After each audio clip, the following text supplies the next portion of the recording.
Muy bien, aquí continuamos con la parte 2 de los conceptos fundamentales y abordaremos los conceptos vertidos por Tom Chambers. El otro concepto lo he tomado de Tom Chambers, quien establece 6 conceptos generales para vencer en Pod Limit Omaha. En su libro de 2 volúmenes de casi 900 páginas, establece que si alguien le dijera que solo tiene media hora para aprender por límite Omaha, esto es lo que le diría, estos 6 conceptos. Le enseñaría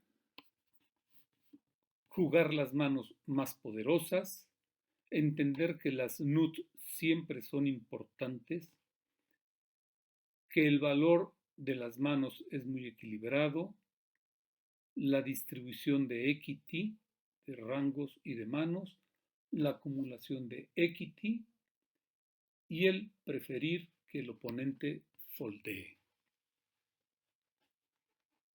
El concepto número 1, las manos poderosas o de power hands, Tom Chambers establece que este es el concepto, es el más simple, pero el más importante de todos.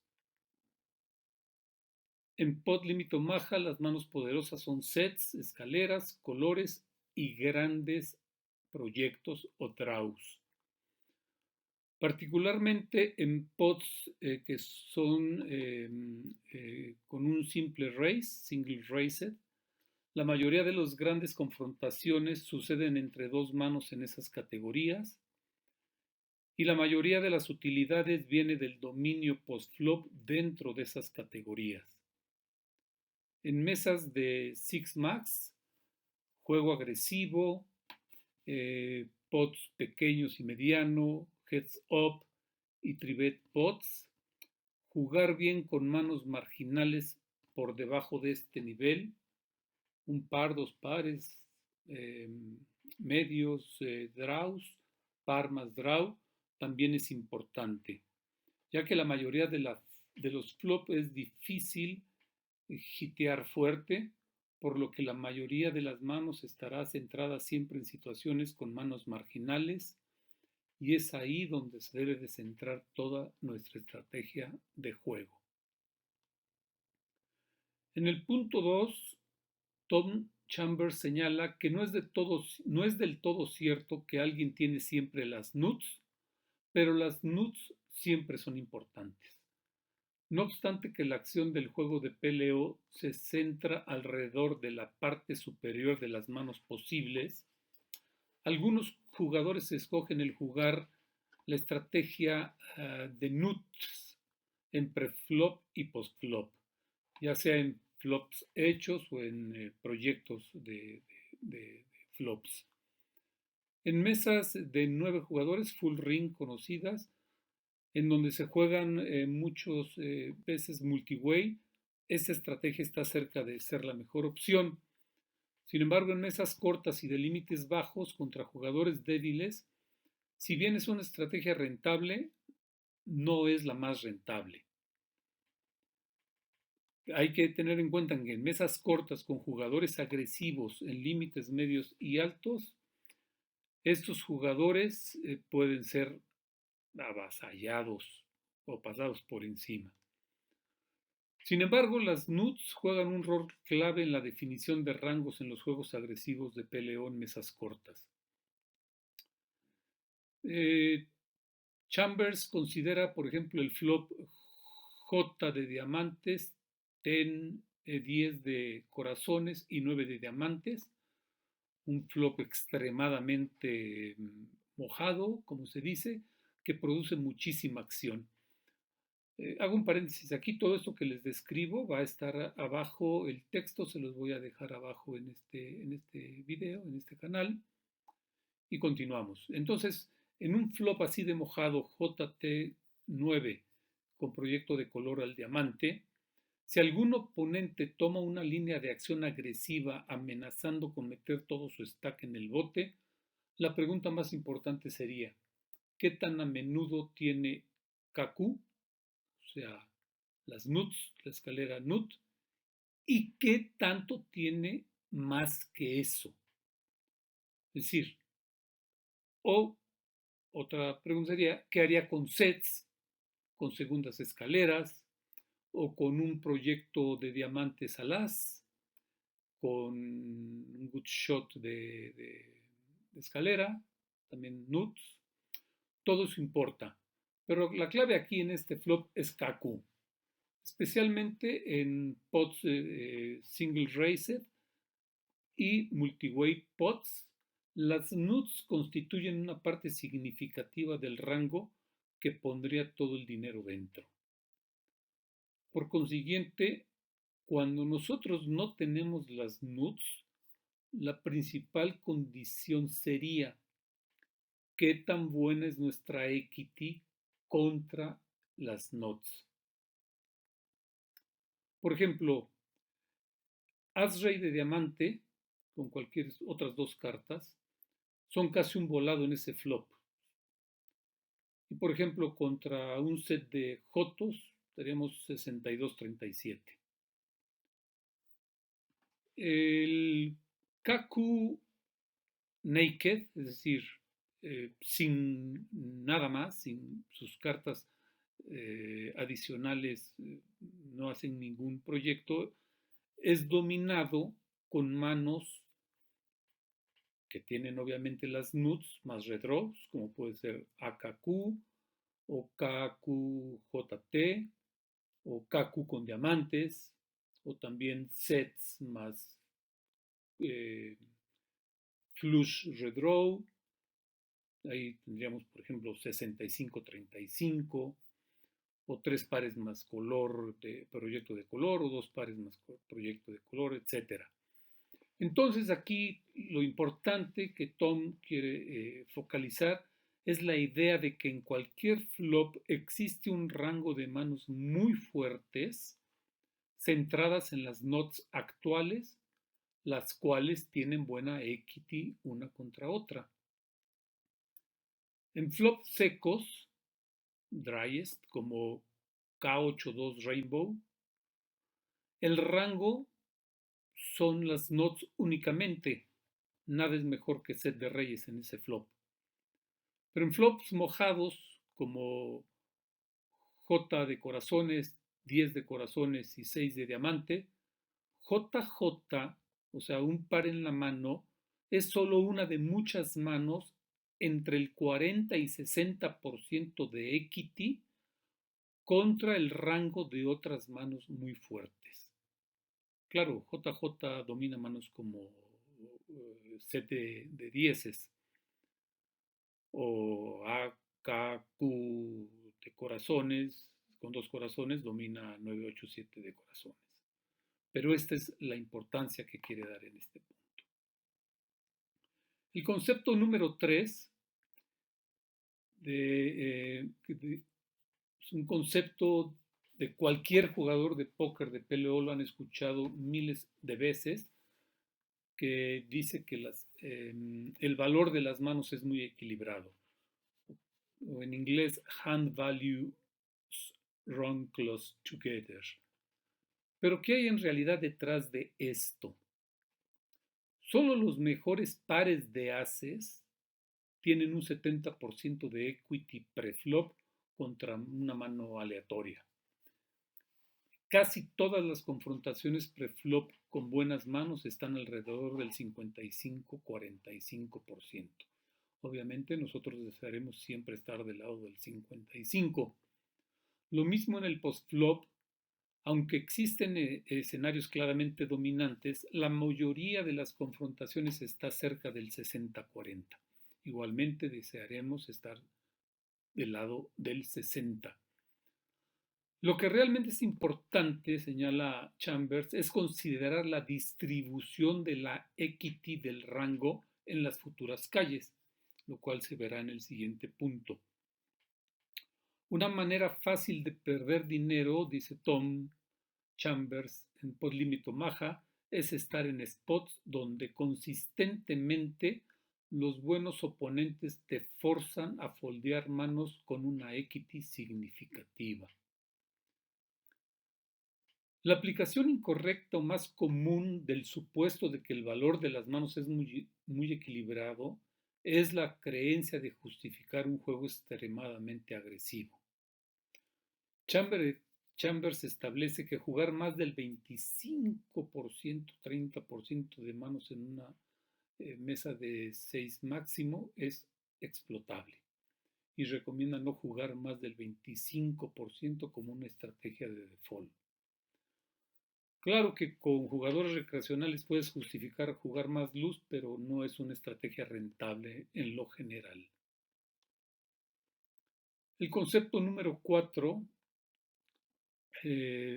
establece que el factor más importante de la selección de manos iniciales, preflop, es la distribución de la equity que la misma mano flopea. El raw preflop equity o la equity cruda prefold a menudo tiene poco que ver de cómo jugar una mano, pero eso no significa que todos los estilos de juego preflop sean legítimos. Cualquier jugada en preflop debe juzgarse en los escenarios postflop que genera, y la mayoría de las manos hay que considerar que tiene un subset particular de escenarios postflop para los que está bien adaptada. Por ejemplo, un board CAS 7-2 Rainbow flopea el set más fuerte o mejor el 12% del tiempo. Y ocasionalmente trips de 7 o trips de 12 o dos pares bajos y el resto de las veces una mediocre e inmejorado overpair o sobrepar. Eso lo denomina Tom como la distribución de equity polarizada. En el lado opuesto, señala como ejemplo QJT9 doble suited, que dice flopea muy buena distribución de equity fluida. ¿Sí? Flopea escaleras con y sin redraws, colores, combos de monstruos, proyectos monstruos, dos pares más open-ender, combos de draws medios y una gran variedad de pares. Entonces, KK72R, o sea, Ray 72R, es ideal para multi-way pods, single raised pods, stacks profundos o deep, en el que las knots vence a las segundas knots, set sobre set en este caso. Quina JT19 doble suited, por otro lado, es buena para cualquier escenario post-flop, pero en contraste con el KK72R funciona mucho mejor en tribet pots y en heads ups. El concepto número 5 es la acumulación de equity, y aquí considera los redraws, blockers, pares, draws y backdoor débiles. Tom prosigue como ejemplo comparar un tri-betting preflop con el 10% de nuestro del stack con aces naked o secos, ¿no? Como as de Rainbow con los as 8-3, por ejemplo, y lo compara con doble suited aces, doble suited JT. Claramente, pues todos preferimos esta última mano, que a propósito, Ham alienta a no hacer tribets con la primera tipo de manos. Pero la diferencia entre ellas es más sutil que la obviedad de flopear más grande en muchos flops. Tom señala que las dos manos flopean sets con la misma frecuencia, un 12% más o menos. Pero los ases doble suited con JT es mucho mejor porque tiene un 20% adicional de las veces en que flopea overpair, not flush. Y el 5% de las veces flopea la escalera o el color de not y aún otros escenarios más. Lo anterior pues es muy claro para todos, pero lo que es difícil de ver, dice Tom, es la diferencia entre las dos manos en flops del tipo 972 Rainbow, por ejemplo. Ahí los aces naked con el 10% de nuestro stack comprometido preflop, irse all-in contra un buen oponente es una mala jugada, porque estaremos aplastados por su rango. El umbral sería haber comprometido al menos un 25% del stack para poder jugarnos el all-in. Por otro lado, cuando este tipo de flop tenemos JT para el good shot y dos backdoors de color, nuestra equity global es suficiente para irse all-in.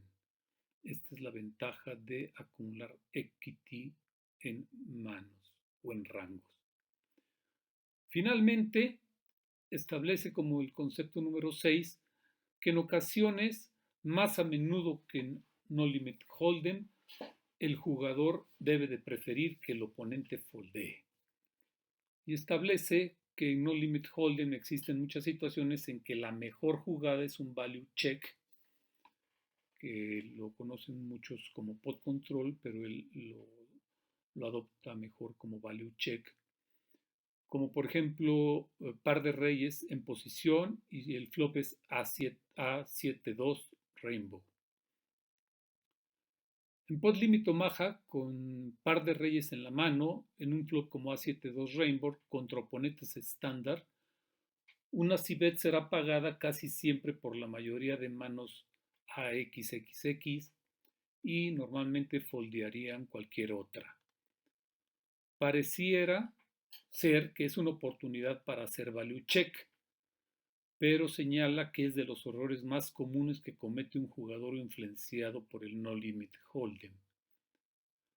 Primero, señala, aunque vayamos adelante con la mejor mano, cualquier oponente con un 7 o un 2 tiene entre 30 y el 40% de equity y sería un error foldear una c-bet. Oponentes con backdoor draws también tienen una equity aceptable y así otros casos. Segundo, al hacer check no se incrementa la posibilidad de obtener valor de manos débiles o manos que mejoren a ser las segundas. Finalmente, mientras que en no limit hold'em el check induce a bluffs, chequear en pot limit Omaha induce bluffs que no podemos pagar, además de que muchos turns darían al oponente situaciones rentables de semibluffs. Por lo tanto, concluye que la mejor estrategia es apostar, si esto hace una utilidad inmediata, y hacer check y usualmente darse por vencido si no.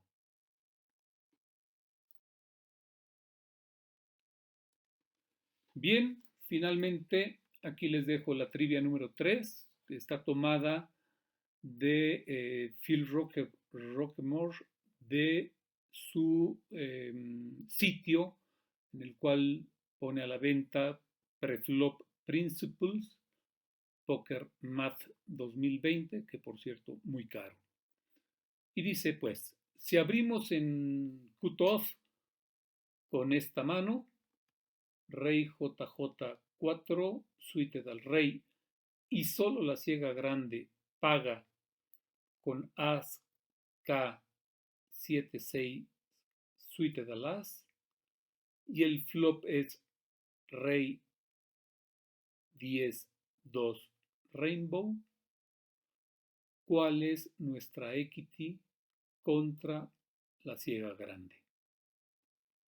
Bueno, ahí se abren las opciones para que ustedes eligen. Recuerden que estas trivias que he puesto aquí tienen como objetivo despertar en ustedes el interés de ir a la herramienta ProPoker Tools, a la versión gratuita, y planteen diferentes escenarios, sobre todo los más comunes que se dan en Podlimit o Mag.